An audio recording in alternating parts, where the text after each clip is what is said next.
indifference. There's bigger problems out there than me shopping at Shein. What's the point when big companies and governments don't seem to care? I don't care anymore. You only live once. If you've ever heard anyone say anything like this before, and you've actually caught yourself agreeing with them, then watch this video because this is for you.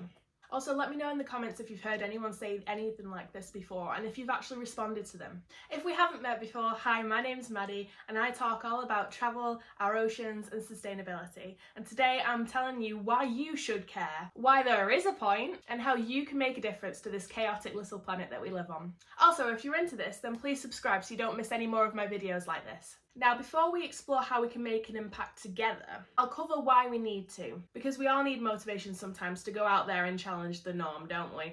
You can do anything! Anything's possible! So the biggest why is, of course, because we bloody live here. I'm sure it's not just me that thinks this, but I'd rather stay here than join Elon Musk on Mars. We only have this one planet, so why on earth would we not try to do our best as individuals to make a difference to the environment and the planet that we live on? If we look back at humanity's history, no significant change was made overnight. And it certainly didn't come from the big bosses running the place. No, it came from individuals like you and me that came together and made these changes possible. There are so many examples in history to apply this to, including the abolishment of the slave trade in 1807 and the women's rights movements, all the way up to present day, where we've had the Black Lives Matter movement and also the school strikes for climate change. So let there be a lesson in this. It's never just you having to take on the world's problems. It's never just you trying to make changes in your life for the better. And trust me, there are so many people out there that want to bring about this change like you and me. While movements such as the strikes for climate change are still ongoing, there is still a lot more that needs to be done to stop climate change from wreaking havoc on the planet. The damage from climate change has already started to affect hundreds and thousands of people around the world. Take the summer's wildfires that have been affecting Hawaii, Greece, Australia, and also the devastating floods that have parts of America, China, and Turkey underwater. All this is happening while the likes of Shell and Coca-Cola are literally spending millions on greenwashed marketing, even though they're some of the biggest polluters on the planet. So why else should you care? Well, because it affects you. You may not think it if you're lucky enough to not be in an area where it's affected by extreme weather, pollution, food shortages, but it will affect you eventually. Although the economy is affected by numerous factors, climate change will also affect the way that you spend your money, and you'll also notice things getting increasingly more expensive.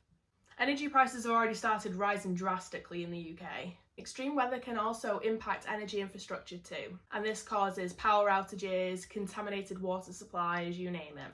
You'll also notice that where you can travel to, as well as how to get there, is also affected. For example, cancelled flights and holidays due to the wildfires in Europe.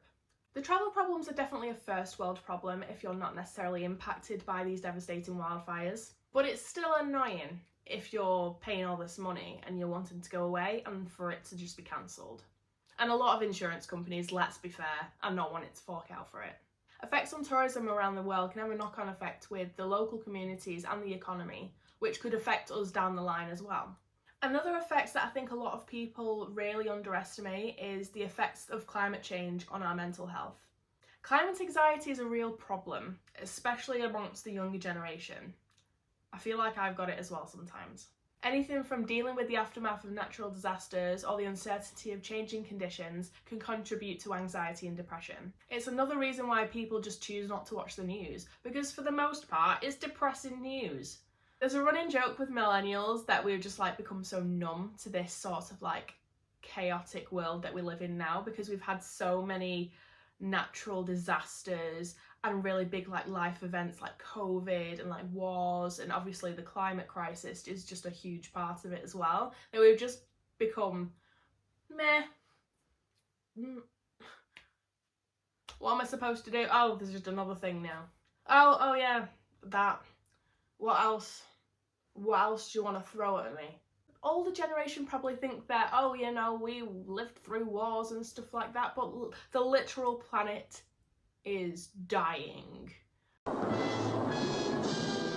And I think that's probably the biggest stress at the moment. And then obviously we've got the threats of World War III just floating around. So yeah, it's a fun time being a millennial. The human world, it's a mess. But all this just going round contributes to climate anxiety. Now don't worry, I know all that sounded like doom and gloom, but don't worry, there's people out there like you and me that genuinely care and really want to make a difference, because there's still time, we can still make a difference. And even the top scientists and activists out there worldwide know that it's not too late to do something about it. Although dramatic changes don't happen overnight, you and me have such powerful tools when it comes to changing the tide on the climate crisis and also combating and tackling these big corporate companies that are causing a lot of the pollution. You know what your main tool is? Your voice. We're lucky to live in a world where our voices can be heard louder than probably ever before in history, all thanks to the internet.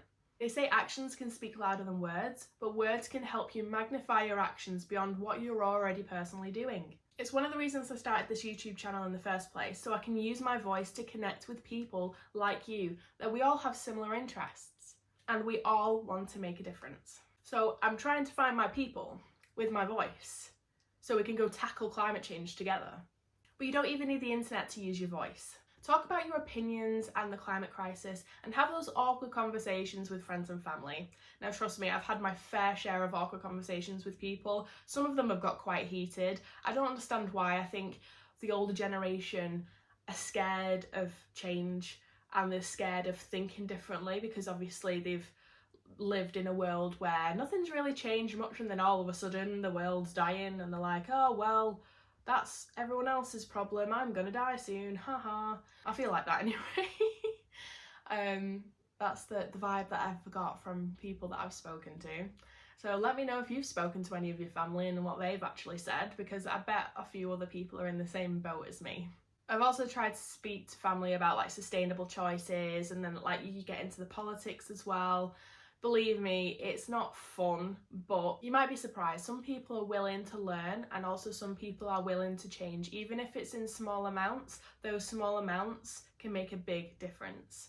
And if we don't have these conversations, how are people supposed to learn? It's not like we get taught this in schools, is it? I mean, obviously I've not been to school for a while. I'm hoping that they have some sort of lessons on the climate and the scientific impact and how to be sustainable. But yes, use your voice to educate people on what you already know about the environment and already know about sustainability, and what you're passionate about as well, and how other people can help too.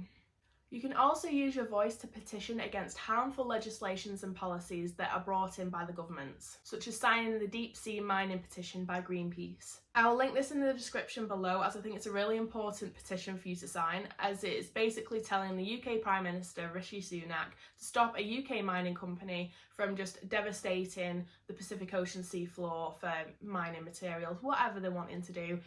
It's not worth it for the sake of the damage it's going to do for the environment.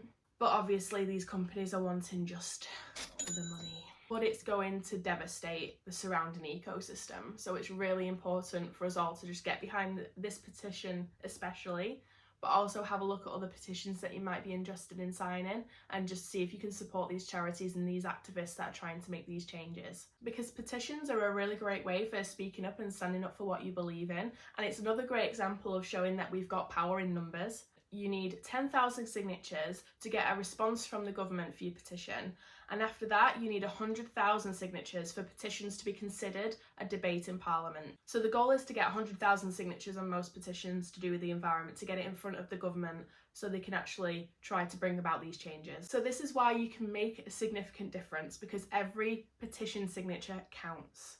I have a page found in my link in bio that's found across all of my socials that will take you to ongoing petitions, as well as a list of ones that I'm personally passionate about that I think you'll really love as well. There's also a link in my description so you can check out those ones as well. So try and sign as many of those as possible, because they all impact the environment, different places on the planet that are really struggling and that need our help. Another one of your main tools is your money. A moment ago I mentioned that if we unite together, we're more likely to be able to stand up to these big corporate companies. What I mean by having power with your money is that by choosing where you shop, or saying that you're not going to shop somewhere because you don't believe in a company's values, this has a lot of power, especially if a lot of people are doing this and they're refusing to buy from certain companies because they don't align with their values. This will have a big impact on these companies. And also, if we have enough people to do it together, these companies are more likely to make change, because if they're not having people spending money with them, they're not making money. All they're doing is chasing money. They're chasing profits. So they'll be making money with little regard for the environment as possible. This is the only reason that they're able to pollute the planet as extensive as they are doing, because it's profitable for them to do so. If we stop giving them money, they'll stop polluting the planet. Easy, right? Well, it's not that easy, but you catch my drift. The more people that start doing this and the more people that are wanting change to happen, the more these companies are going to listen, because they want your money, but you're only going to give them that money if they do what you're wanting. Now, I understand that it's hard to make decisions on where to shop, especially if you're not privileged enough to have the option to spend elsewhere. And also, especially since big companies like Coca-Cola and Unilever own most of the world's big companies anyway. But if you're able to do so, try and shop locally and try and shop sustainably. Support your local farmers and markets. Support your friends and family that have small businesses, or even creators that you love on social media with their own small businesses. This is an important one. Try and go plastic free wherever possible. It's a hard one to do because we're just swimming in plastic, but you can do it. These brands out there that are dedicated to creating these products that are plastic free now, you just have to go out and find them. And try and stay away from products that use things that aren't natural, like chemicals and other harmful things that, you know, you don't actually want to use, but you don't know that are actually in the products until you read the label. Try to reduce the time that you're spending driving around in your car, because I can vouch for this. I am guilty of it as well, and I'm very, very lazy, but sometimes I really should just walk to the shop instead of driving.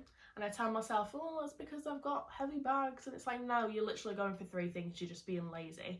Everyone can make these small changes. All these little things that we do can make a big difference if we do them together. Let me know in the comments what you've recently started doing on your new sustainability journey. And if you've not started yet and this video has inspired you to, please let me know, because I'd love to hear what you think. If you're struggling on figuring out where to start, or you need some inspiration and some resources on how to get started, then I recommend that you definitely check out these videos next, as well as checking the description down below, where I'll link some of the most important environmental petitions and activities that are going on right now that you can hop on board with. Thanks so much for watching. I hope you really enjoyed this video and you got some inspiration from it. Give it a like if you enjoyed it, and I can't wait to see you in my next video. See you later.